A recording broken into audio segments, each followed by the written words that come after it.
From Okay, SNL, you that's guys so haven't seen cool. Stefan? Now Oh I want yeah. to look it up though. I Oh, mean, you got to see Stefan. All right. So, ladies and gentlemen, thank you and welcome to the inaugural conversation of the Motorvation Station Down and Dirty podcast. We are here with the one and only Heather Kennedy. Today, we're going to learn a little bit about Heather's life and what it's like being Heather Kennedy and living with this condition that we call Parkinson's disease. So, welcome, Heather. And also welcome Ned and Kim, our co-hosts, Ned Newhouse and Kim Rotundo.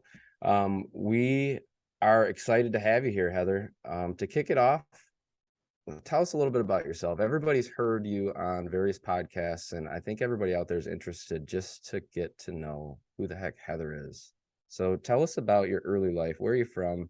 What the heck did you do that brought you to this point of being such a character in our community?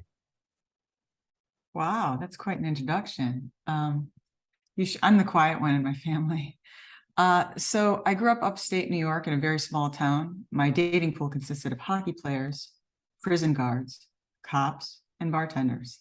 What could possibly go wrong?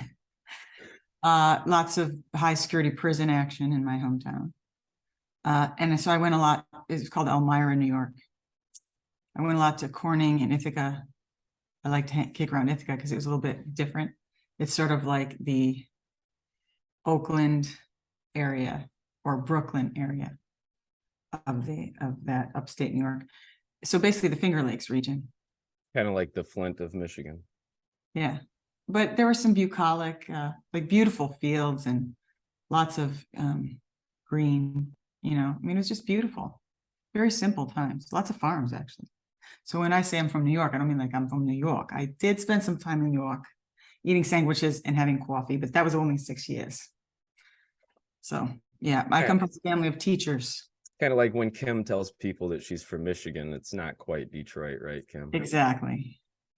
I was born, my parents were teachers. Everyone's a teacher except for me because I listened. I was a teacher's kid. I aimed to please. I was always right up in front in the classroom.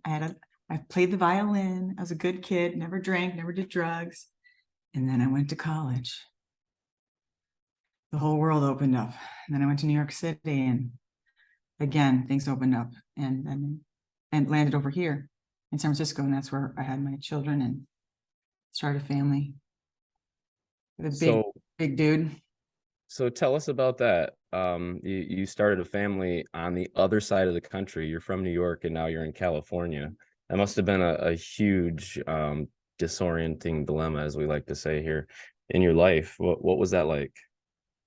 New Yorkers, you can kind of see us coming, especially upstate. We're kind of, what you see is what you get. Real simple folk, salt of the earth, upstate. In the city, they'll tell you what to feel. I was disoriented in California because they'd say things like, I'll call you, or, let's hang or see you. And I thought they were serious. I thought they meant it. Like if you don't show up in New York, they're like, oh my God, were you raped? What happened? We're going to send the cops off. Are you okay? Here, it's like, oh, dude, the surf was up. Just going to hang out and just, just spaced, dude, spaced.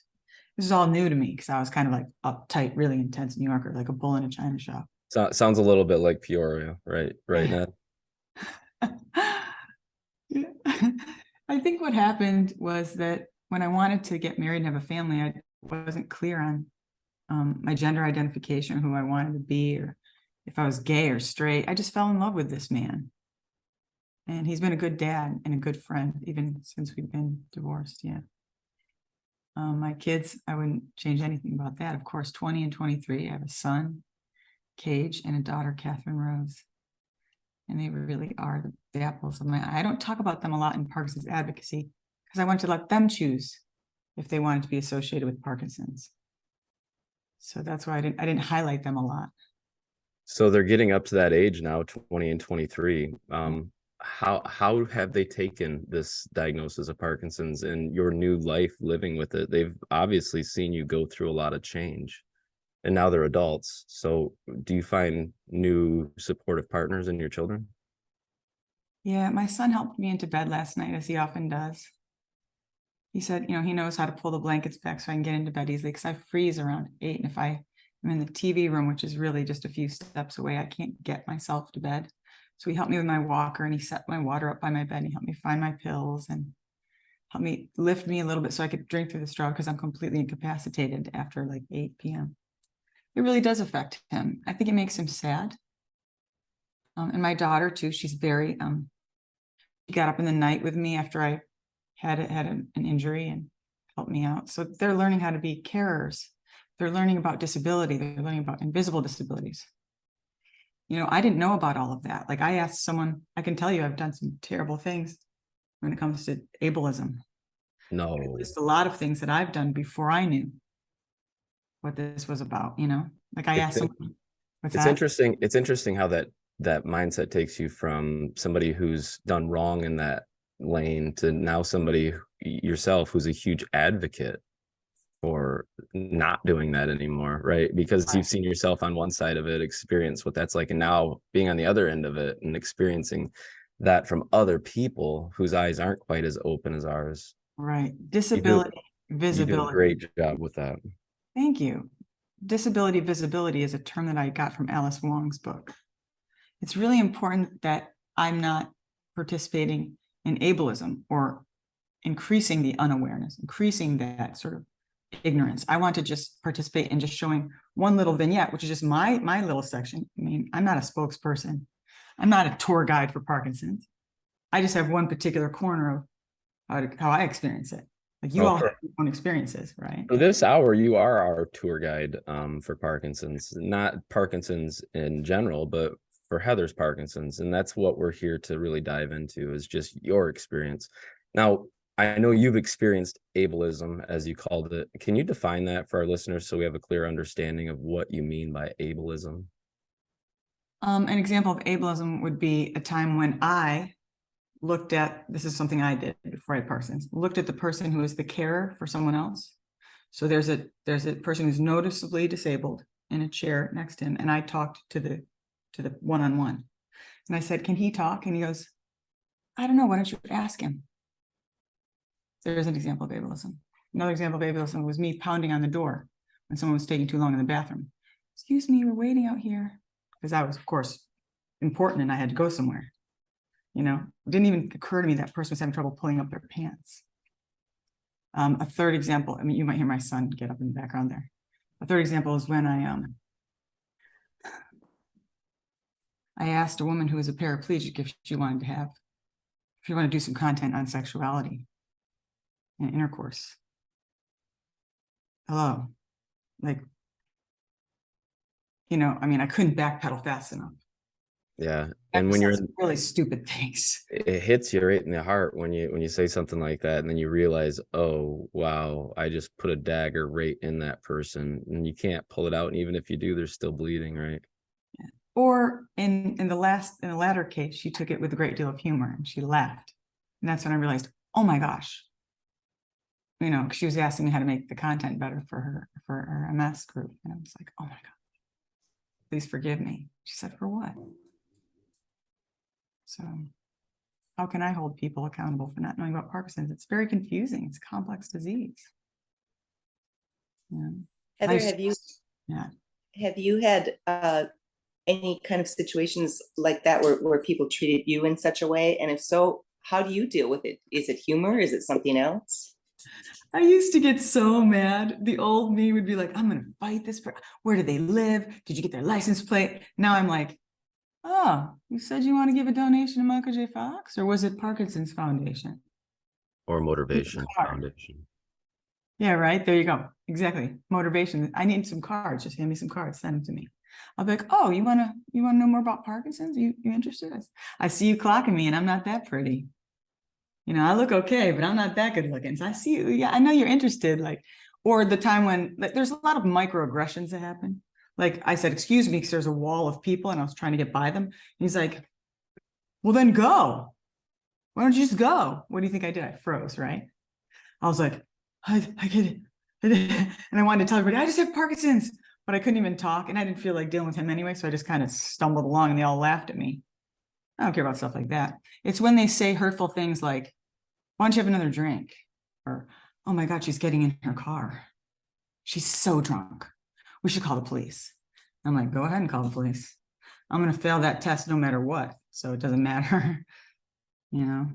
Or I like to say things like, I'm sorry, are you concerned about me? You know, is there something concerning? I understand you're trying to protect people around us. And you don't usually get a chance to say all that. This happens in a snap, you know, someone driving by. Usually drive by is a hit. Right. We're really good at thinking later what we should have said that would have made an impact. But in the moment, it's pretty tough. I mean, between that being the natural reaction of any person, right? Kind of being like, what did that just happen? Yeah. And the fact that we have this brain fog, we have these walls that go down in our thinking that just make it impossible to do Right. so in the moment unless you have something prepared for those type of situations. Right. Don't you love it when you see it and you're there and you can sort of say something on someone else's behalf? Absolutely. I love, that's one of my favorite things. I get my little hero cape on. I'm like, oh, I'll save the day. as if I could say anything. But you know what? Let's say that it was alcohol. Addiction is a disease as well. Either way, the person's kind of being a dick.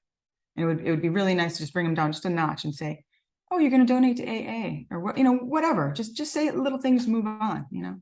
Isn't it fun how our cognition is always way more clear when it's somebody else involved? I find that when it's me speaking on behalf of somebody else, I could be the most articulate person in the world, but when I'm in the situation, I'm a stuttering phone, like, you know, Let me be exactly. misunderstood. Yeah, while I'm looking Excuse around, me. waiting for that articulate person to come and save the day. I've had those situations too, and I feel like, Heather, you kind of escape a lot of those situations and just symptomology in general through humor. Can you tell me how being a humorous person and kind of surrounding yourself with other humorous people in life has helped you through some of these situations that you deal with? My brothers are incredibly funny. Like I can just, my brother's face can just pop up on a screen. I'll just start laughing. He's that guy. And he'll just keep hitting you with these jokes until you're, you know, doubled over laughing. He is so clever. If you're the quiet one of the family, I can only imagine. He's really amazing. He should have been a stand-up. He's a teacher, same thing, stand-up comedian teacher for junior high. I think what happened with me is I needed a coping mechanism. I'm very sensitive, of course, you know, just a little flower. I think I was one of those, like, you know, those kids who was just way too sensitive. So I hide behind my humor. But the times when I'm being vulnerable is the only time you'll get the real me. I'm trying to be more vulnerable in my work. I'm like, look, I can work out and do marathons. I'm showing, look, I can crawl and still get up. So the humor is just another code mechanism. You know, I want to hide behind it and be like, oh, you know, let's shaky, you know, like I want to make it sort of fun. And I'll say, now that I have your attention, look over here. Gaynor Edwards, as an example, she does that brilliantly.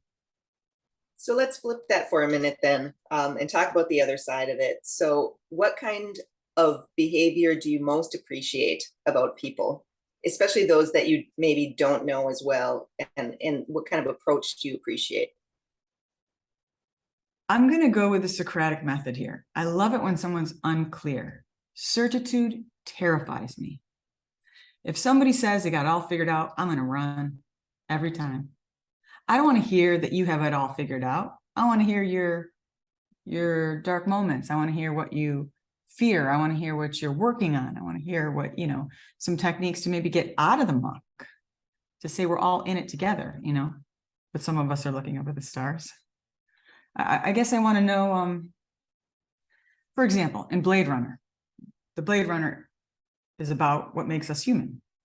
What actually is the consciousness of humans versus the replicants?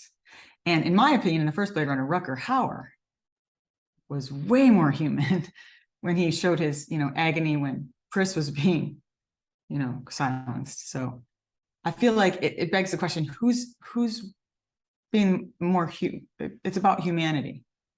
So I want to get down to that. I want to get down to what's beyond the layers, take off all the masks and dragon scales, and who am I, with or without Parkinson's? This philosophical question. It's not like I'm sitting here thinking about that and, you know, navel gazing, but I'm just saying for all of us, the reflection of like, what is this? Why are, you know, we're all finite. Why are we doing this? Why are we here?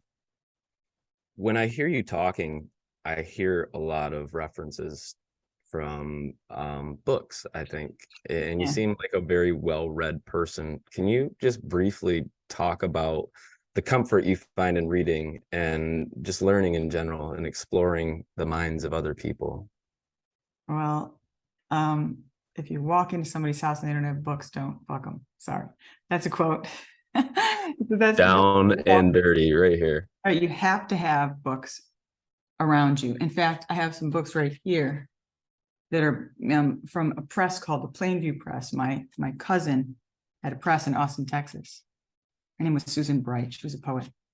And I pulled these out of a chest that I gathered after she died. And I'm amazed at the way language can take us on a journey. It can enrapture us. It can lift us. It can change our perspective. It can add a new philosophy into my strong beliefs so weakly held. It can change everything. I mean, a book is literally what my father used to say, a window to the world. My father was a reading teacher. Believe it or not, he used to test on me when I was real little, teach me how to speed read. But I was more interested in the idea that I could express my thoughts through a character, which is why I write a lot as a ghostwriter and through other names like Kathleen Kiddo and all that. Like I have a lot of different names online. And I write prolifically because I can't help it. You have to do whatever it is that helps you feel like you've been heard. We all need to be heard and seen. And I want to tell other people's stories now. I'm bored of my story. Like I want to go into characters. Yeah. I feel like having that avenue of releasing those more negative thoughts allows you to present this positive front to the world. Now, are you telling us, this was a question from Andrea, actually, are you telling us that you're not always this positive? Oh my God. Somebody had me on a radio show once and she introduced me. I'm not kidding. Did not tell me she was going to do this as the positivity expert or something like that, or the positivity guru. And I'm like, who's she talking about? And she's like, Kennedy, you're on. I'm like, what? I was blindsided. So I got on the radio show and I bombed. I said some stupid story about like, maybe so, maybe not, about the guy with the horse and his horse gets hurt. And townspeople said, oh, how terrible. And he said, maybe so, maybe not. And I told the story terribly. And I had been mocking the guy in front of me. I wasn't really paying attention because he kept saying moist. I'm like, he said moist 17 times. And I got fired from that immediately as no longer being positive, but being completely distracted. And as I ended that 10-minute clip or whatever it was, what I said was, I'm really uncomfortable that you called me a positivity expert. My family's probably laughing because I can be extremely, I'm extremes. I'm dark night of the soul. Oh my God, I'm going to die. And cats are going to eat my face and nobody cares. To, wow, this is okay. I can handle this right now. And I'm walking again. So it's extremes. That's what Parkinson's is for me. I'm either on my meds or off. And I don't have 17 of these sitting on this table for no reason. You know, it's like, I want the dopamine now. And what is it that you're holding up there? This is an Ambrosia uptake system where you put the little pill in. By the time you get this out, you're already at 5 minutes. And get a little pill out, you put it in chamber, you crush it down in one of these little inhalers, like it ends up having a kazoo effect. Wee! Just powder, so it goes all over your face. You're like, your friends are like, did you just do a pound of blow in the bathroom? Yeah. Like, Then no, you I'm get just hyper because of the meds. It's called a little bit of powder on your lip. Yeah. And you're walking around with it on your lips. Really messy. I don't know who designed this, but this is great. It's really messy. It's perfect for shaky hands, right? Right. And like the bottles we have to open, are they kidding? And the forms we have to fill out, like people are like, welcome to Parkinson's Awareness Month. I'm like, how about awareness that we can't fill out these 25 forms you just handed us? Let's get real here. Like, how about awareness I can't open this pill jar? Heather, I had security called on me in my own doctor's office for that issue. When I walked in, the person behind the counter wanted me to change my primary care physician so their insurance process, their billing process could be easier. And they wouldn't allow me to see my doctor until I made this call and pushed all these little buttons on the phone. So I refused. And these people, because at that point I'm shaking and upset, they called security on me. At that point, security guard, I had been, walking past and greeting him for years at this point. He came up and laughed and told the woman behind the counter that you might want to pull up this guy's chart and just let him see his doctor. But that goes back to our earlier statements that we were making about prejudgments and whatnot. And because you treated that security guard just like everybody else, he was there for you. Exactly. They thought he was going to come up and drag me out. He came up and gave them a little bit of an education. which was really cool. And That's your integrity. Yeah, you're those good. small relationships that we build along the way and just smiling and being nice to people, they do come and pay off. And You we've know got what? a few questions coming in from our Can I add something to that though, real quick? Never. Father used to say, pay attention to how people treat those they don't need or want anything from. That's how you'll know a person. And who was it that said that? My father. Your father. The one who taught you to read so well and that you're using now at this point in your life. Is your father still with us? No. No, look at that. I love it. That's Nice. where you get your good looks from. He grew up on a farm. Thank you. He grew up on a farm. He's a farm boy. I said, Dad, why didn't you play sports? He goes, I was baling hay. Oh man. Which, by the way, we didn't really inform you of this, but this isn't just going to be an audio podcast. So when you lied earlier and told everybody that you weren't that good looking, they're going to see you on YouTube and they're going to know right then and there. Oh wow. She doesn't have an ego at all. So we're getting some questions from our viewers, which we didn't really describe this all that much when we first started, but the Motorvation Station is going to be a little bit different, folks. We're airing this on the Podbean network for our audio listeners, but we'll be pairing it up with a YouTube channel so that you guys can take a look at our community. And this is the community that Darby Schlosser's built on motivationfoundation.org. You can go there and join us if you'd like to. But what you see here are our main core of trainers, and we're about to have Kim start a new group that's funded by a Michigan foundation.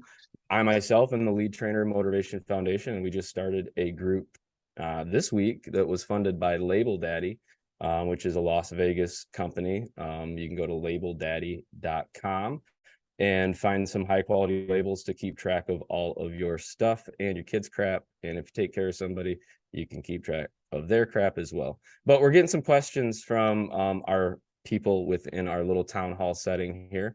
Ned, you want to take that and shoot some questions over at Heather for us? Yeah, thank you, Nate. Heather, this might be a bit of a difficult question, but since you brought up your father, or we were talking about your dad, Mike Quaglia offered up the question that knowing your father passed from Alzheimer's, does that scare you? Oh yeah, my grandmother, my aunt, my father, my cousin, I think. I'm pretty sure I'm headed that direction. Wait, who are you? I'm pretty sure that I failed a lot of those cognitive tests already, and DBS does not help with that either. What I have is a plan for euthanasia because I know that the family suffers so much. One thing I do want to say about it is my father was entirely in the moment all the time. He never left the moment because he couldn't remember what had just happened. So he was more present, and I had more of his attention than ever before when he was right there with me. I have pictures of him shaking too, but my mother swears he didn't have Parkinson's, but I have pictures of him doing this while he was sleeping and resting, like he'd fall asleep in the chair and he'd be shaking. So I'm quite sure that an autopsy would have revealed that he had both. And I do have a LRRK2 gene mutation, and it does have some genetic history. So yeah, I can see it on it's like the mountain at my gate. It's the shadow, always nipping at my heels. That was a great question, Mike, and it touched on something that I had in my notes just from knowing you and speaking to you, Heather. Can you describe to our viewers what you mean by a plan for euthanasia and what it was that you were talking about, keeping your family from having to go through certain things? What do you mean? It is a horrific experience. I just did a talk at Safi's event for the Parkinson's Foundation. She documented her father's last year of life. He had dementia and Parkinson's, or Alzheimer's and Parkinson's, and half dozen, 1/6 of the other, they say. But anyway, he was without memory, but he worked with her on this project for the last year, and it is gutting. Watching my father lose his memory and become a different person, sometimes even mean enough to try to push my mother down the stairs. That was not his personality. That was sundowner syndrome. And I sit with a man named Jim here in my community, and I sit next to him and I watch him writhe and struggle. Euthanasia for my plan is that if I get bad enough so that I'm really, going off the deep end there and just needing around the clock care and, not really being able to care for myself and not really having a memory, let's do it. So I'm going to hold an event. I'm going to say, do you hate my guts? Have you always hated me? Have you wanted to kill me? Well, now's your chance. And I'm gonna wheel in like, I don't know, some kind of helium machine or you could something hold a like. fundraiser for who gets to pull the plug. Exactly. Because my friends are like, I'm not doing it. I'm not doing, my kids are like, I'm not doing that. And so I'm gonna hold hold a fundraiser. All proceeds go to motivation. Yeah, and you know what, Heather, I don't want to dwell on this topic, Yeah. of course, because we want to stay positive. But this is one thing that a lot of people have trepidation in even talking about. But you know, I it's a I love part. talking about death. It's a part of your reality. It's a part of many of our listeners' reality that they don't want to be a burden on other people. So that thought crosses their mind. And there's many places where this is legal now.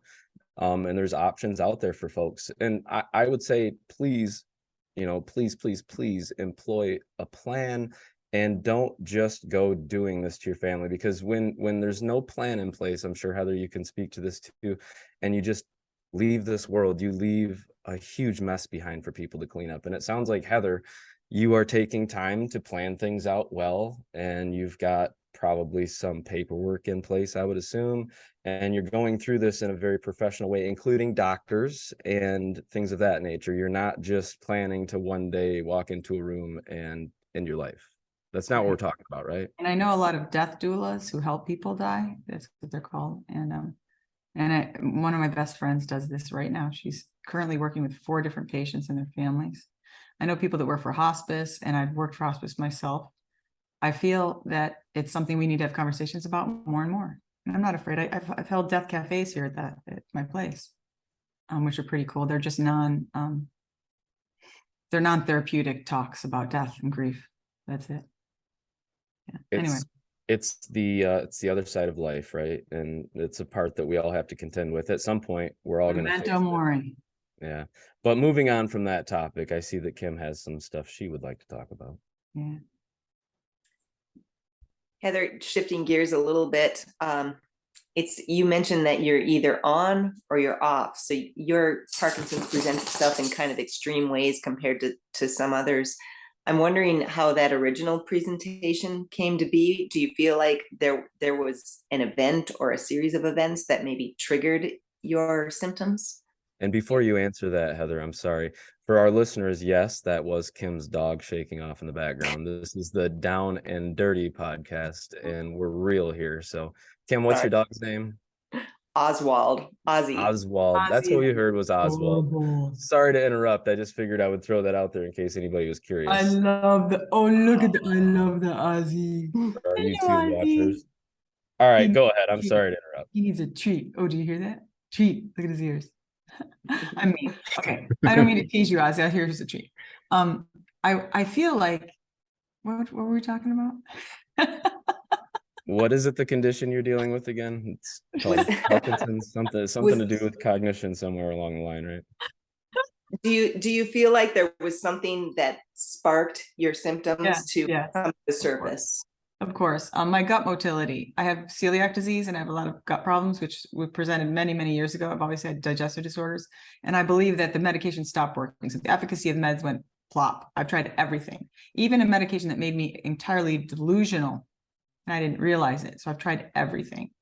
I've had all kinds of experiences with med side effects, agonists. So in terms of meds, they were failing. So I tried DBS. And as you know, the DBS is not really working for me. It's made me lose my balance, my rhythm, my I don't know, it's just really been a tough thing. So I'm entirely reliant on the meds, but they don't always work. So this morning I had to take a lot just to get here. And I'm sort of going off and on a little bit even as we speak, but I'm not entirely off. So I'm right in the middle right now. This is actually perfect. Normally I'm like, jazz hands, I've had some meds, I'm on, let's talk. And I can't stop talking. And it's like, or okay. Like if you see me, the only reason I don't capture that is because I don't have a body cam. But about half of every day, I can't move at all. I'm crawling. I crawled for 4 hours today to get out of my bedroom to get some snacks. For our listeners, there's a walker right behind Heather. She looks like she could probably run a marathon right now, but sometimes she needs to have that walker in order just to get to the bathroom. We've been in interviews where all of a sudden her camera will go off and then she'll be walking back with the walker, and all of a sudden this person who we saw was, seemingly healthy in front of us has gone into an off period. Because you only see the talking head. Isn't You don't that know that true? my bed smells like snacks. My bed smells like snacks. I'm not gonna. So you brought up DBS, and that brings up an interesting dynamic within the group that we have here presently, because we have some very awesome stories from DBS cases right here among our group Yeah. that's interviewing you. Right. Ned has actually had some awesome positive effects from his DBS. Good. So it's cool to be able to highlight both ends of the spectrum here, and I kind of want to throw it to you guys to have a discussion amongst each other. Yeah. Because we'll have people listening that are looking at DBS as a possibility, and they need to understand that it could go Ned's way, it could go Heather's way, and it could fall Kim's way, which is somewhere right in between. And it's kind of an interesting thing to bring Kim into this conversation, because all three of you had DBS. Heather, you've been with DBS now for a lot longer than the other two, but Ned has had some extraordinary results, whereas Kim's are kind of mid-range. And Mike. And Mike, we've got a lot of people within our group that have had DBS or considering it. But with the three of you, we've got all three ends of the spectrum represented. I kind of want to throw it to you guys. Just talk about DBS, your own experiences with it, and what you would say people need to think about when considering DBS. Heather, I'll let you go first from, the far end of the spectrum of you've not had the best results. What's your experience been, and what would your cautions be?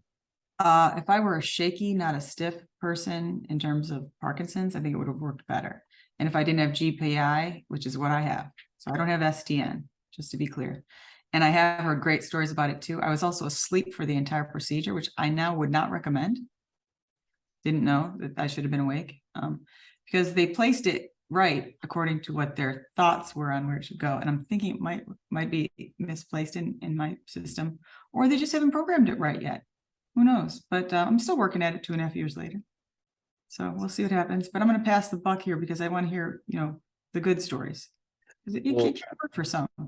Let's throw it to Ned then next. And Ned, it has to be interesting, because since you've had your DBS surgery, I know that you've had a lot of people reaching out to you for advice.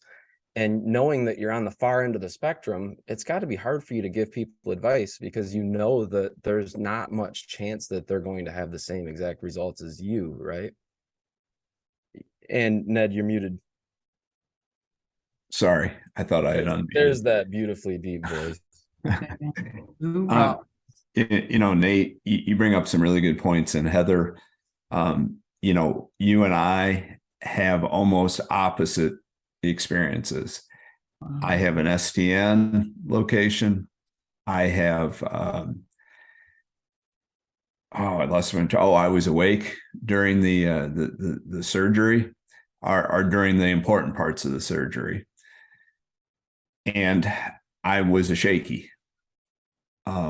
All those things kind of put me in a box that makes me kind of almost the ideal candidate.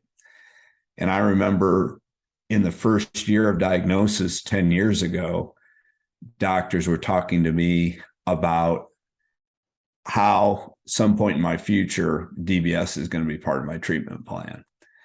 So I had no fewer than 4 movement disorder specialists over the years tell me that I'm a really good candidate for this. And I think if you go in understanding where you're at on that continuum of candidacy, and you have a really good discussion with your surgeon and your movement disorder doctor about how they're going to ensure placement is correct, then your chances become much greater for a successful result. It's not a, how do I say it, a simple question. And Nate, you're exactly right. I want to stand on top of every mountaintop and scream at the top of my lungs, this experience is wonderful. But I'm not completely out of the woods yet. I'm still in programming. I have some things that have changed as a result. I'm working with some people to work through those balance. Really, it's more of a relearning how to walk. Anyway, I don't want to turn this into a discussion just about me, because I appreciate the opportunity to compare and contrast is, I guess, the way I want to leave it. And I'll turn it over to Kim. I think our listeners kind of want to keep hearing your voice, man. Now, His Kim, voice is much nicer than my voice. Kim, I've got a specific question for you.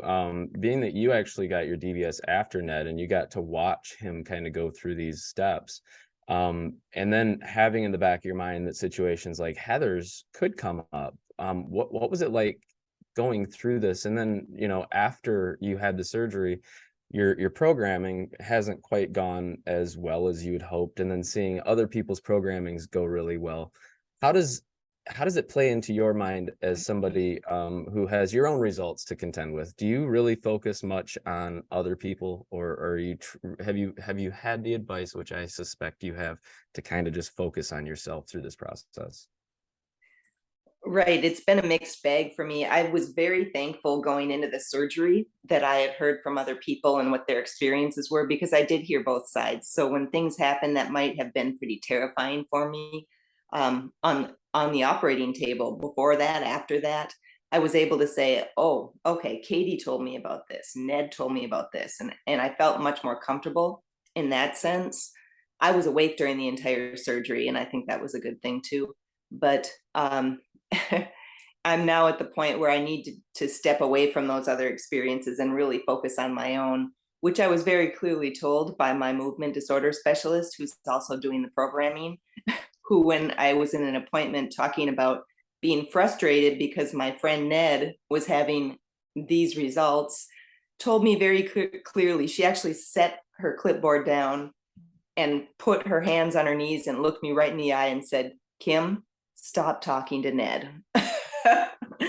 So I haven't completely stopped talking to Ned. He's a great guy, and he always does let you know that there's another side to the story, which I think is really important.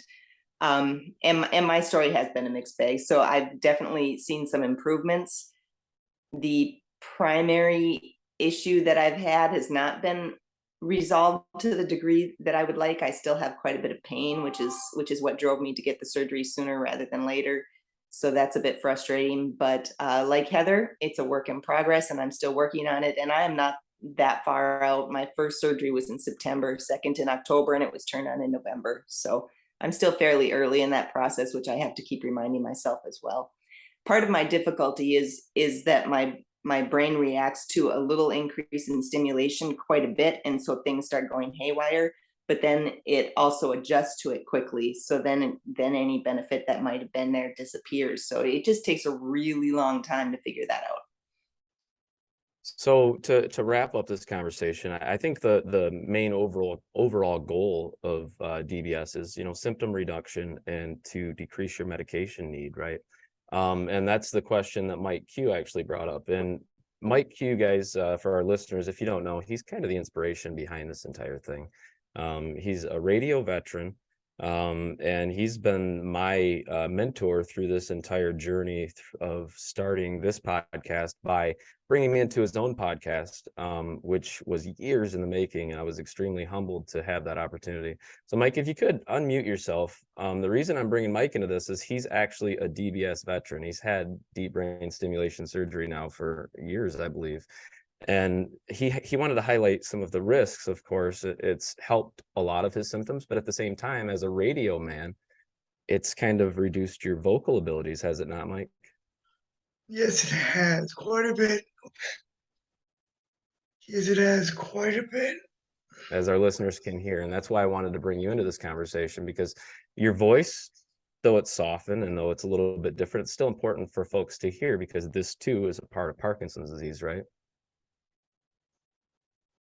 Yes, it is. I'm seizing up right now. Which, so one last question. I'm not going to put you on the spot for too long, okay? But how does this make you feel, Mike, as somebody who's got so much passion in doing these things? First of all, thank you for the inspiration for all of us to even be here. But second of all, now you're kind of in a leadership role, that your voice has been reduced. How does that make you feel?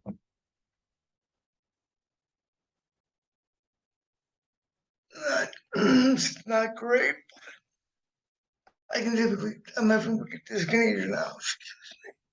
So people who are watching on YouTube, this is the down and dirty of Parkinson's disease. This is what we deal with. So DBS, I want you guys to understand, is definitely going to help with some symptoms, but it's not an end all be all. It's not a fix. A lot of times it's a reset, and you have to relearn the new disease that you're dealing with. And moving on from that topic, Heather, I want to ask you a little bit more about your early life and how it brought you to this point. Okay, we're kind of coming deep into the conversation. I want to get to know the real Heather a little bit more. And there are a couple points that I want you to touch on along the way. Okay, so take us back to your high school days. Tell us how school was for you, and then moving into the married life, and then kind of finding yourself. And I want to know if Parkinson's helped you to find yourself in this person that you are now, and maybe talk about how along the way Parkinson's may have helped you find who you were truly meant to be all along. Wow. One thing I really enjoy about working in the population of people who have this disease is that we've all been humbled in one way or another. In other words, whatever ego or swagger or fight, fight this we had eventually gets kind of knocked down a bit. I'm not saying that we give up. I'm just saying we realize that fight might not be the right word. That's just my opinion. I mean, you can call it whatever you want. It's like, what do we call the divine? I don't care if they call it God or Allah or like whatever. It doesn't matter to me what people call things. It doesn't matter what I think of things. My opinion of that does not matter. It just is. Who am I? I'm just a little ant.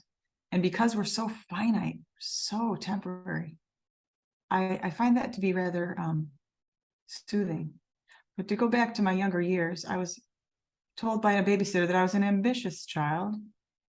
In other words, I was probably a little bit of a pain in the ass and asked a lot of questions. I was endlessly curious, and I continue to be. I read everything I get my hands on. I've memorized the Bible. I love it when the Mormons come to my door. I'm like, come on in. I can use my philosophy of religion degree. I can't wait to talk to you. I've got you now. I love to talk about the philosophies of cultures and religions and just everything, never really drawing any conclusions. I don't have any answers. I have no idea. I'm just exploring this world with a lot of curiosity. So as a kid, I spent hours on a farm in the summers. I helped my grandparents as a farmhand. And I hung out with the farmhands. Like I was out there, with the cow. By the way, cows are great listeners. They all come up and they all kind of, they just sit there. You could tell them anything. They never tell your secrets. It's pretty cool. I'd suck on the sassafras branches and wander around the farm and follow the trucks when they were spraying. Imagine that. I did a lot of things like photography. I spent a lot of time in the darkroom. I was a very solitary student. I think I hated high school, by the way, hated it. I was attacked in high school and the people watching did nothing about it. That hurt me a lot. I remember feeling like, why didn't somebody help me when that guy was throwing me down? And I remember the backs of my legs were bleeding from where he ripped off my underwear. I had blood on the backs of my legs, and that's about as far as I'll go with that story. It ended well, believe it or not. Not as expected. It wasn't the person who helped me was not the one that I would have expected, but I got out of that situation by the skin of my teeth. There were a lot of things about my high school that were very, very cruel. And there's a particular girl, and I'll just tell the story quickly. I hated her for years because she really bullied me. She was older than I was. We all have these stories, these little stories. And I saw her once. I was giving her flowers because my niece was her preschool student. She's like, I need to give this to Miss P. I'm thinking, who's Miss P? Because it was a different last name, wasn't her last name. And as we approached, I was like, oh, it's so-and-so, it's this girl. This is the moment I've been waiting for all my life. I've been at the UFC gym, her face has been on the card. And I took one look at her, my shoulders went down. I was like, we're square. Wow, fate got you. Karma, whatever you want to call it. She looked drained. I think she was missing a tooth. She just looked like she was wiped out. And I said a little prayer for her. Instead of going after her or thinking, this is my moment to say the thing that I wanted to say all those years, I thought, wow, it's not about me. It's not about what happened. Let it freaking go. Why did I hold on to that? Like, why do we remember the names of our bullies? So it was a neat moment. It was a beautiful moment. And I handed her the flower and I just said, You're so loved. And she was terrified of me by that point. She was like, I'm like, I said, do you remember me? And she goes, no. It was an interesting conversation. Anyway, long story short is we have these ideas in our heads and all these thoughts and stuff. So I have memories of high school. I have memories of my school years. I have memories of who I think that I was. I think I was just, do you know The Secret Garden by Frances Hodgson Burnett? That's who I was. I was just out there with the brambles and the birds talking to the trees, and I was a little geek. I was scientific. I wanted to like study the ants and follow and see where were they going? Where is this line of ants going? Like for hours. And that's how I paint now. I paint for hours. I get lost in my paintings. I love to be alone, but I also get really lonely. Parkinson's. I was lonely in school. I really, like I said, I can't say much good about high school. My mother was a teacher in my school. I didn't get away with anything. You think I can get away with anything? No skipping school for me. So how early on in life did you move on to motherhood and the married life? I met my ex-husband now, in a bar in Haight Street. And he came over and he said, I don't see you here very often. You come here much? And I'm like, really? I was like, really? I said, I'll go get some pizza across the street. And as I ran to go across the street, his friend said, dude, that girl you've been talking to just left. So he came running out. Aren't you going to leave your number? I can't believe you're leaving. I'm like, I'll come back and play pool, maybe. I was kind of a jerk. So I finally went back and played pool. And unfortunately, I did give him my number. He tried to call me that night. And I'm like, dude, are you serious? Like, don't ever call me again. You know, I'm not a booty call. Like, what do you think this is? Anyway, you know, so long story short, we got together many, many weeks later when I finally caved, and we went to sushi, which he hated, and he didn't tell me. He just hated sushi. And I fell in love with this guy. He's just an average, kind, nice guy. He used to play football for Cornell. He tells a story about how he went up against somebody who was, I guess now then in the NFL right after college. And he put the rag over his head and just went like this to his coach. His coach was like, Krzyzewski, get back out here. And he just went, nope, no thanks. You know, it was kind of a neat, it was a nice marriage while it lasted. We had a lot of trouble though, way before Parkinson's. We're very different. I'm creative, you know, dreamer, and he's logical finance dude. Do you feel like Parkinson's impacted your marriage at all? Were you diagnosed while you were married to him? Oh yeah. 20 years before I was, let me think about this for a minute. When my daughter was born is when my first symptoms showed. Right around that time, I had been sick with some viral stuff, and then I finally got pregnant with my daughter, and I got really sick, and I was bedridden for part of my pregnancy even. That was 23 years ago now, huh? Yeah, almost. Well, 20, 21. So yeah, that did affect us because I wasn't as much fun. My knuckles were dry. You know, I don't blame him for everything that happened at all. I mean, what was he going to do? His partner changed, and I didn't even know why I was changing until 8 years later. That's something that a lot of people with Parkinson's don't really contemplate, is the load of our disease on our support system, on those people around us, and how huge it is. It's not just a change in our life, it's a change in their life completely. All the dreams, all the plans, everything that we had made together, all of a sudden, poof, they're different. That's the hardest part. That's the hardest part. And I have a voice still, and so I want to talk to what Michael said, Michael Q. The labyrinth between the thought and the mouth gets deeper and wider and more complex as we go forward. It's very hard to communicate when that labyrinth grows in there. It's sort of like The Shining going on. It's like your thoughts are coming way too fast and your mouth can't keep up. Communication it's not a big part of relationship, is it? Imagine that. You know, relationships are hard enough when everything's going hunky-dory. You had a couple of kids in there, some financial difficulties, sprinkle in a couple of cultural differences or something that, you know, goes wrong. Little envy or jealousy, who knows what could happen. That kind of leads into another question we had from our town hall here from Andrea. How have your other friendships been impacted by Parkinson's disease? How have they not? The people I thought would be around to support me are not the people who are around to support me, and likewise me supporting them. I always thought that I'd be such a big support for everybody. And now my capacities have dwindled as well. So I look at this as capacity, not how lovable we are. What happens is when somebody deserts us, abandons us, or steps away, that's their relationship to illness. It has nothing to do with us. It's hard to remember that though, because it really hurts.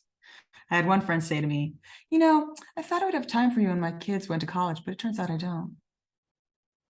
That was it. I was just dismissed. Like, oh, okay. I guess I'll get in the back of the line again. Or not. You know, it felt very, yeah. And other people, they'll be like, oh, I'll call you, and then they never do. Or they'll call you and invite you to something you can't go to. So they just give up on calling. It's nice to be asked. Or you'll say you'll meet somebody and I'll be an hour late. Like I'll be an hour late to meet somebody and I'll say, oh my God, I'm so sorry. I got stuck, could not get a ride, blah, blah. And type A's do not get along well with me. Highly scheduled type A's. So you have to just say, can I have a little bit of leeway here? Can we be flexible? Those are the people who come around. Now, this leads into a question that we got from Jim, and it's about stress. These things, relationship wise, that you're talking about, they add stress to our lives, right? So we have to find ways to mitigate that stress. It sounds like from your experience, which is similar to mine, you just simply have to let some relationships go, and focus on the ones that are fruitful in your life. So Jim's question, how stress impacts you and your symptoms, and what do you do to mitigate that stress? I go crazy. You're kidding me? I'm Princess in the Pea. It's hot. It's too cold. It's, oh, there's a little something going on here. Oh, I can't breathe. Oh, my friend looked at me funny. Oh, she's mad at me. Oh, I have all these stories. You know what I do? I drop the story. The thinking that I have is not real. My thoughts are not real. When I start to obsess, I go, aha, there you are, dopamine agonist. And then I question it. I use inquiry. I say, is that really true? Did Jim Kroger really say that about me? And even if he did, who cares? Not like who cares, like I don't care what Jim thinks, but more like I would say something more like, if I think that that happened, I can just call Jim directly and say, hey, Jim, what's going on? Instead of making it a thing, you know, like this, it doesn't need to be a thing, especially on social media. We get all tangled up in what we think is like our persona, which is really just an avatar of fake, highly curated evidence of a highlight reel. You know, like, I mean, I'm not saying that about everybody, but it's like this, I was saying it's this first personness is so big, like the news is my opinion on what I ate today, like, or my habit, or our faces, or some quote that's going to highlight, like it's going to bring you up. It's going to be a lovely quote. It'll change your day, you know? And it's like, no, dude, just be real. Like Gavin Mogan's pretty real, as an example. Always. It's interesting, and our group that we have here is full of people that I would listen to, like Jim, as you mentioned. Probably don't listen to him. That's bad advice. Always listen to Jim Kroger if he's talking. Yeah. He's got some good things to say. And then to tie it in with what you said about social media, another member of our group is Trent McLean. He's a marketing guru, and that's really what we're doing, is we're all marketing ourselves, right, Trent? You can go ahead and unmute yourself and join the conversation if you don't mind, buddy. So the question, Trent, is, you know, what Heather's talking about, rather than just being real, it's like we've all turned into our own little Trent McLean marketing experts for ourselves, and we only present what we think is going to kind of push our own agenda in this world on social media. Within the Parkinson's community, Trent, is that advantageous, you think?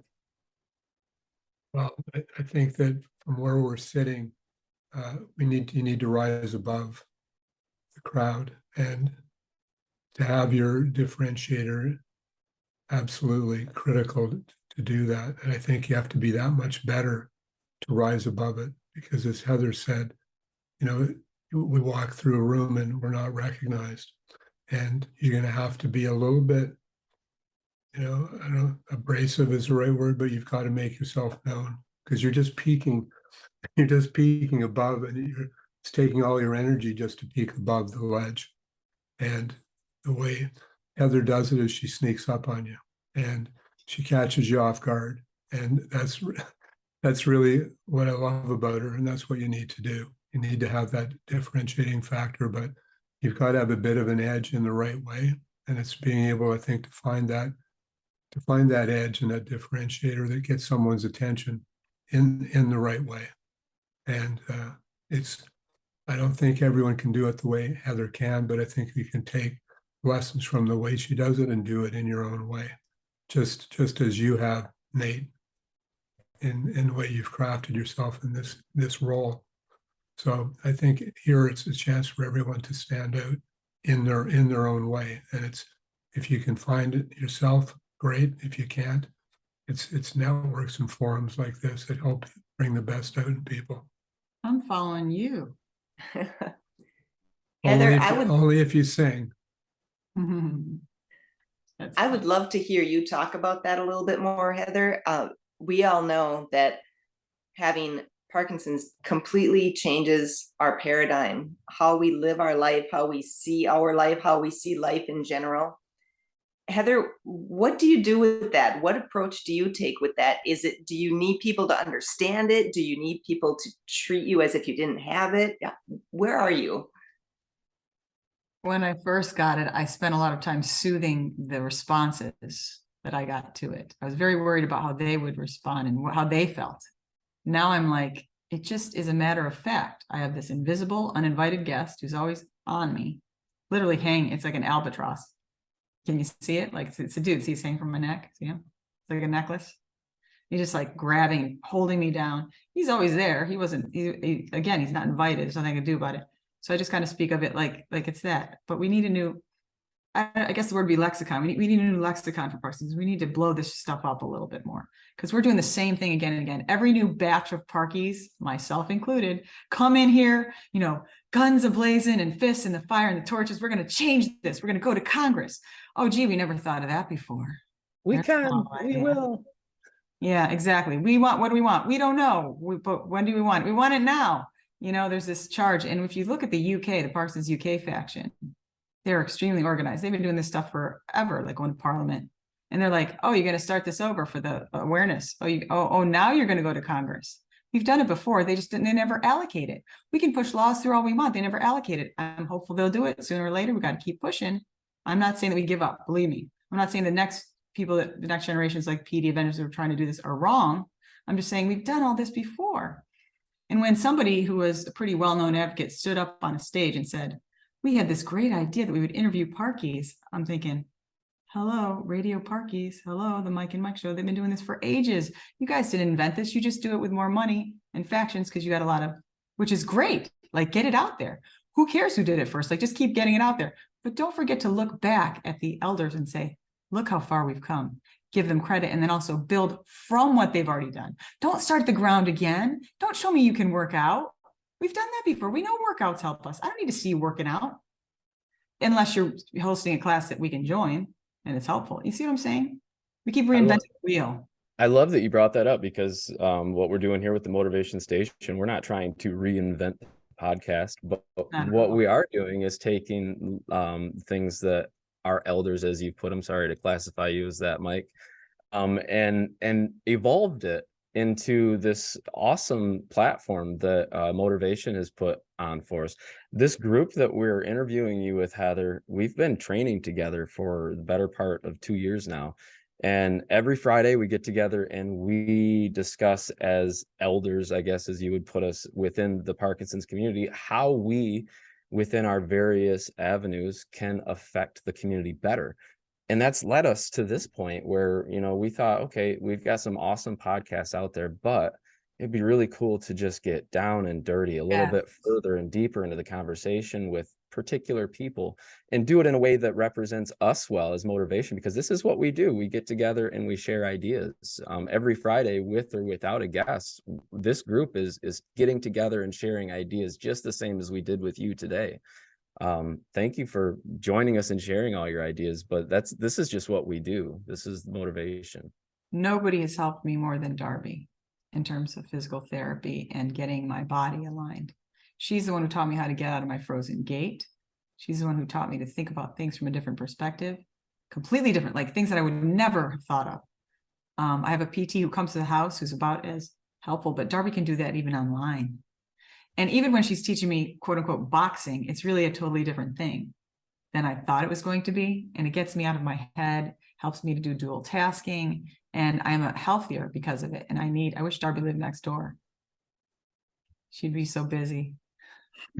I think everybody does. If we all had a Darby next door, this Parkinson's condition we all deal with would be completely different for all of us. We see it in the clients that she works with in Las Vegas. You've got people who've been training with her for years, who under any other circumstances would have succumbed to their symptomology far long before they, have even degraded slightly. We see Mike, who is, one of Darby's original clients. Some of the older videos of him and the videos now are very similar. You can tell he's aged, but his ability is still there, much like it was. She's definitely helped to keep him at his peak at an old age with this disease. Go ahead, Ned. I'm sorry. I actually, it's a good transition. Mike Q put in a town hall question, and it may be a good one to kind of pull the whole conversation together. Heather, how do you stay hopeful? And Mike gives the example of ever since he was diagnosed 17 years ago, he's been told there's going to be a cure in 10 years. And so how do you stay hopeful? I'm going to say this, and this will be highly controversial. I don't think there'll be a cure in my lifetime. So I'm not waiting. I'm not holding my breath. They keep coming up with all this new stuff, and it's always on like mice, or it's been barely looked at, or there's some drug company that wants a piece of it. They've even halted the sub things that go into the skin for the, what do you call those? The duopa and all that. Subcutaneous. The pump, yeah. Thank you. Cutaneous. Thank you. I was looking for that word cutaneous in my lost mind, in my labyrinth. That's what we do here. We help each other. Labyrinth. So I'll tell you what it is. It's a spiritual practice. It's a meditation. It's prayer. It's knowing that I am not in charge. It is the divine. It is what I call God. You can call it whatever you want. I am not proselytizing. I do not recommend proselytizing. My version of religion and spirituality is not something I want to, tell anybody else is right for them. But you have to have something deeper than the material world. The material world will fall away. This body, this skin, these bones, this is borrowed. This is not me. What you're looking at, this isn't me. The soul will go on, I believe. I don't know how, why, when. I have no idea what happens when you die. I have no idea. Thank God. Someday I'll find out, I guess. We're all heading the same direction. And as Ram Dass says, we are all just walking each other home. So I try to do this with great humility, knowing that it's an even playing field. We're all going the same direction. But I say, I've been closer to death. I've watched people die. I've helped people die. I've listened to people talk while they're dying. And I've spoken whispers in people's ear, in the curl of my father's ear, we'll take care of mom. I want people to know too, though, that we're all everything's temporary. All we can do is stay right here, right now. And that's the hardest thing to do, stay right here, right now. Not trip on the past, not future trip, just right now. This is what we have. And it's a beautiful moment to be together. I'm so grateful to be alive. Truly grateful. And because all my dragon scales, my masks have been stripped and I have no hidey hole, I have no place to hide. Parkinson's sort of like breaks you open. I'm extremely vulnerable, but as Lenny Cohen so brilliantly spoke, the cracks are where the light gets in. And that's where I want to be helpful. Where I hurt is where I can help others, I believe. So I know suffering now, like I never did before. So maybe I can be more helpful that way. Maybe my writing will be more contextual, more, in a deeper way. That's what I'm hoping. Well, I know that our community is very thankful for the energy, which is exactly what you're speaking on, is energy that you put out into this world. Mm-hmm. And speaking on energy, that's something that we deal with a lot within our motivation modalities, if I can talk. We talk about how we can drive our energy, how we can use sound specifically to drive our energy. Music. So I'm interested to hear what your music endeavors are like. I hear that you can sing, and to wrap this whole conversation up, would you sing for us a little bit? Maybe a cappella it? Give us a little show tune. I could try that, but first I just want to say music and beats can help you move when you get stuck. It can lift your mood. It can be your friend when you have a bad breakup or a misconception, misunderstanding with somebody. It can cover all kinds of things. Music has literally saved my life. Last night a DJ saved my life from a broken heart. So I have this thing that's sort of like a musical Tourette. So if you say a word, I'll make an association to a song. It's like somebody said, I'm getting tired of your shit. So I said, I'm getting tired of your shit. You I do don't say, ever bring me nothing. You know, I started singing songs. Or they'll say like, it's gonna be a lovely day. It's gonna be a lovely day for you and me. Like there are all these song associations. There's always something. always. My For, favorite is, for me, it's lovely day. Like oh yes, is that Withers? yes, Bill Withers. Yeah. Lovely day, lovely Lovely day, day, lovely day. lovely day. Or everybody loves the sunshine. Roy Ayers, the ubiquitous, you know. Everybody loves the sunshine. Or how about this one? Okay. Black and orange straight cats in on a fence. Ain't got enough dough to pay the rent. I'm flat broke, but I don't care. I said right loud again. I don't bother chasing mice around. You know, I love like Stray Cats. I like that style of music with the big boom, boom, boom, boom, boom. Yeah, I wonder if the scientists working on a cure are playing that as they're, chasing mice around. Right, right. That's a good one. Oh, you know what our theme song should be? No. SOB by Nathaniel Rateliff and the Night Sweats. Ooh. My hands were shaking, my heart was breaking, there's bugs crawling all over me. All right. So if anybody wants to hear Heather and I sing some more, I hear Mike Q is going to put on a little broadcast of our talent, so you can tune into that. But I want to wrap this up and thank you for being our first conversation, Heather. It was really, really, really nice to get to know you a little bit better. And I think our listeners are going to probably tune into you a little bit more hot and heavy from now on, now that they know you a little bit more. And if you guys have not heard, Heather is actually a recording artist. She has a you didn't realize this, huh?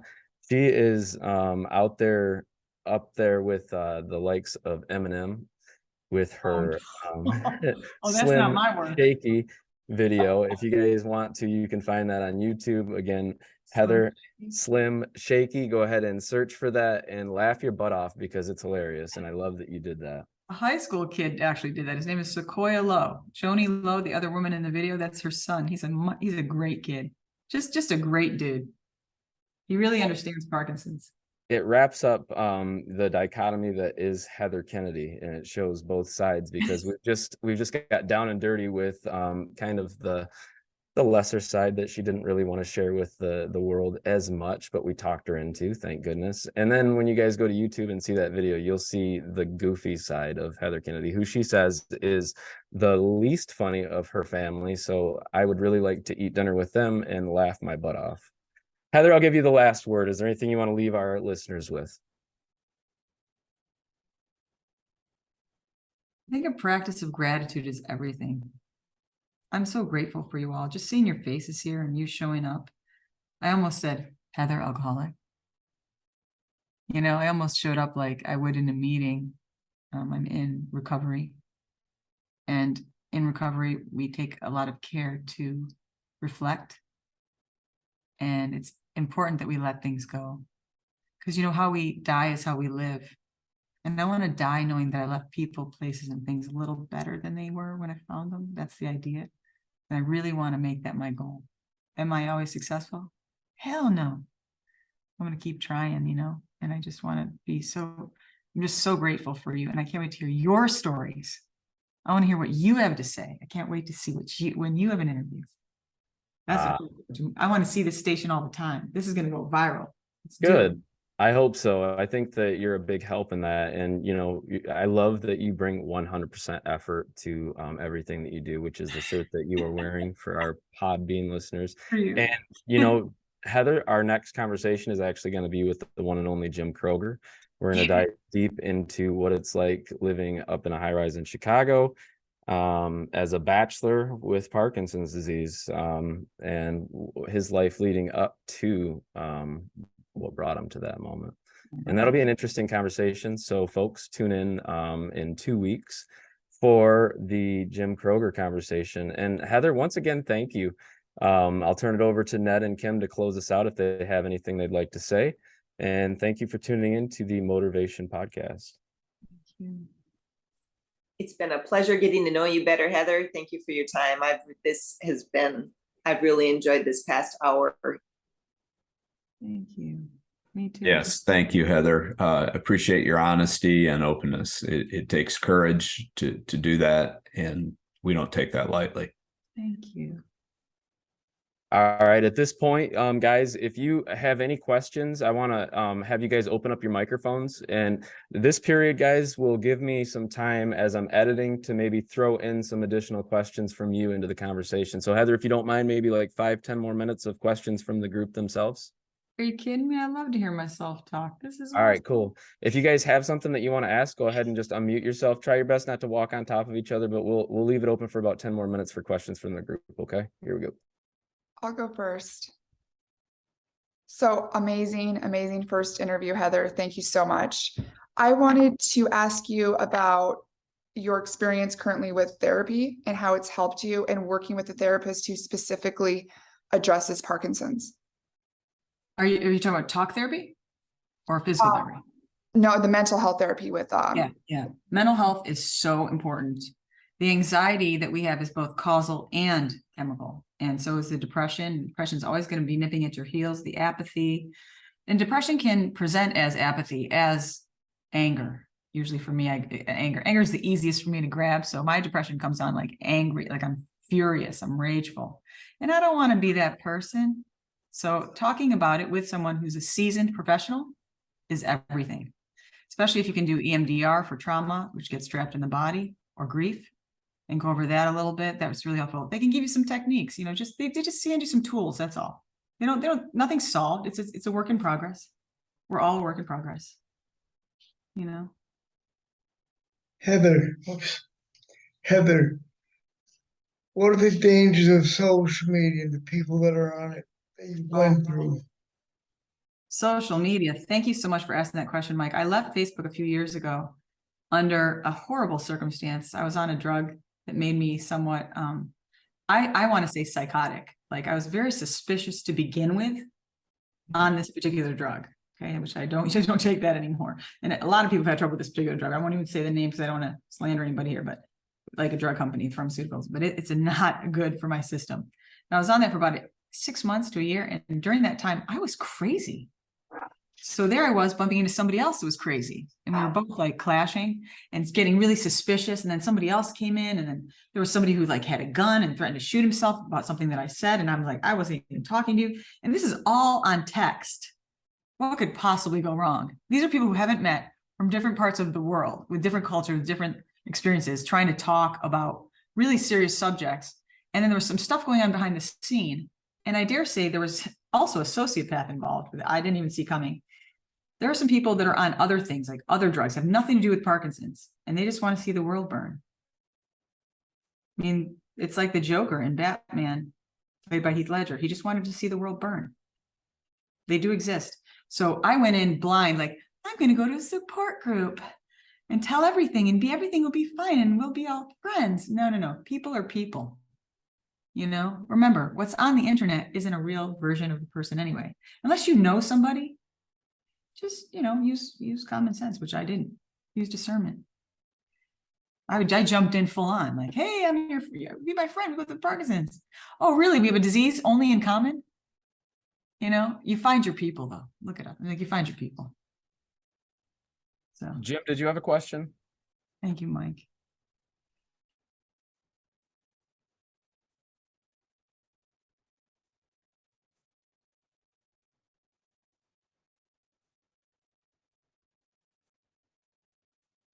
We have to forgive everything. Nobody knows what they're doing, I certainly don't.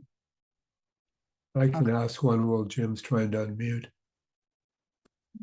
Heather, I'm just curious with your thoughts of not seeing a cure in your lifetime, what you think one of the biggest contributions could be for quality of life. Like if you had unlimited funds, what are a couple of things that you think would be important for the quality of life? Davis Finning Foundation nails this. It's about living better right now. We've been given a crap hand. Our timeline feels like this. What could we possibly do that's going to bring joy to our lives and the people around us? What could be bringing more ease? Whatever that means for you, right?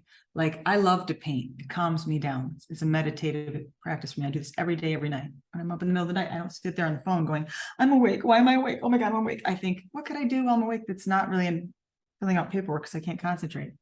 Listen to music and paint. So we have to find the things that will allow us to adapt. It's all about adaptation. Can I dance? No. Can I do the robot? Sure. So I'm going to find the joy in the dancing like a robot. I have to find new joys, like ping pong, like you were saying. Would you have done ping pong before when you were a hockey player? Probably not, because you were playing hockey. But then you adapt and you find something new and joyful. So that's what's up, whatever that means to you. Thank you. Yeah. All right, Jim, we can hear you, buddy. All right. Hey, everyone. Heather, thank you for making such a difficult act to follow next week. I can feel my stress level building. But anyway, you talked about how important spirituality was. And are you in San Francisco area? I am in the East Bay, closer to Oakland. Okay. There's a guy I want you to meet. He's helped me spiritually. And I think he can probably help you. His name is Howard. He's not on the call right now, but he's a member of Darby's group on Monday. And maybe you can, as I've gone through more and more challenges in life, which have been a lot. People like you that persevere, keep grinding away, and we all inspire one another. And thank you for being open and honest. At the end of the day, it really all that matters is kind of your spirituality. And we're all given tests and challenges in life, and we either succeed or fail, and to not give up, and to keep grinding away, and to be so open and honest. So I realized you never kind of know what chord you strike with others, or who you motivate, who's going to listen, who's paying attention. But just want to say thank you for just being you and sharing yourself. And I'm rambling, which is what I tend to do with Parkinson's now. I lose my focus, but We love your rambles, Jim. thankful to Darby and to Mike and Nate and everyone else for just being there for one another. And I don't know, I'm going to shut up now because I got a lot to do. And I don't think I'm making much sense, but I really enjoyed the interview, and encourage anybody else out there that might be listening or paying attention just to, get out there. Don't fall into isolation, as Parkinson's tends to take from us and marginalize us and make us feel like we don't matter, because we all do. And just my big new P word for Parkinson's is perseverance. So just keep at it, everyone, and don't give up, and good things will happen. And there's more out there than you may have initially realized. Yeah. What else do we have to do at this point, right? Other than Thank just you. persevere. Like in those dark nights of the soul where you think like, this is how it's going to be always. Remember, everything's temporary. The next day, the next hour, the sun will be out. It'll change drastically. That's Parkinson's. Heather, thank you for joining us today, and this will wrap up our first conversation on the Motorvation Station. Thank you, everybody, for listening in. I hope you enjoyed. Tune in 2 weeks for Jim Kroger. Right. Heather, thank you so much. That was awesome. I love that we're pulling the shade back on Wizard of Oz. There's nobody behind the curtain. You're the wizard. Nobody. There's no wizard. Isn't it great? That was a great job by everybody, by the way. Great job. Absolutely. I think that's going to edit out to a great conversation. Thank you guys for the questions and everything. I think that this is going to be a really cool forum to present to people. I agree. Hi, Yeah, Andrea. nice job. Hi, sorry, I was walking around Alexandria. Nice. So I Andrea's in had you guys DC. on. Yeah, Sweet. Thank you for your questions, Andrea. Yeah, sure. Thank you. What a Awesome, group. guys. Well, enjoy the rest of your day. Thank you so much. Heather, let's Let me- talk soon. Okay, Thank let me know you. if anything else. Okay, All bye. right. Bye. Guys, Bye, Bye, guys. everyone. guys rock. One.